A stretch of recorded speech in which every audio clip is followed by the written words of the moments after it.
আসসালামু আলাইকুম রহমতুল্লাহ বরাকাতু। প্রিয় দর্শকগণ, আমরা এখন আছি জিয়েলমারি এক বুড়িমার বাড়িতে। গতকাল রাতে কিছু দুর্বৃত্তরা দলীয় হানাহানির কারণে সাধারণ এক বুড়িমার বাড়িতে আগুন ধরিয়ে দিয়েছে। বুড়িমার কোনো দোষ ছিল না, আমরা যা শোনা মতে যতটুকু জানিছি, বুড়িমা কিছু সত্য কথা সাক্ষী দেওয়ার কারণে তার দুর্বৃত্তরা তার রাতারাতি তার ঘরটা পুড়িয়ে দিয়েছেন। তা আমরা সেই বুড়িমার সাথে একটু কথা বলি।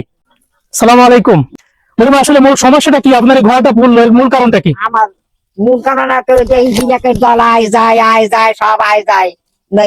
আমি ঘরে ঘুমামু কাল মাইয়া কমা ওরা দল দলায় মা তোমার জমি দিন এই কোয়াও যায় না দিলে দেই আমা তুমি মুখ ঘরে আমি কি না দাম না আমি কি হয় আমি কি তোর জিনিস লেতে হিনে তুই যে চিটাং না তোর জিনিস লেতে হিনে কাহাইনে সব করে হিনে বুঝছো মোরে কানতে কানতে লই গেছে মুই সেই অবস্থায় যাইও ঘরে ঘুমাইছিস। এখন যারা ফুলাইছে ওর সাথে কোনো আপনাদের কোনো শত্রুতা ছিল?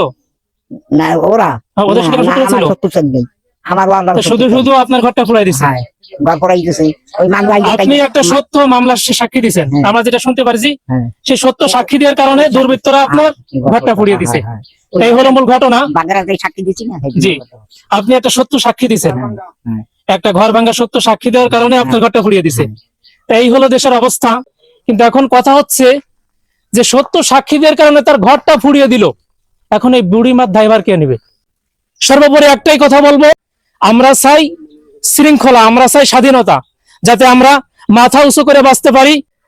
বাংলাদেশ সরকারের কাছে একটা অনুরোধ, আপনারা এর একটা ব্যবস্থা করবেন এবং কঠিন নিন্দা জানাচ্ছি, এর যেন সঠিক একটা বিচার হয়। তো সবাই ভিডিওটা যে যেখান থেকে দেখছেন অবশ্যই আপনারা শেয়ার করে দেবেন। সবাইকে ধন্যবাদ।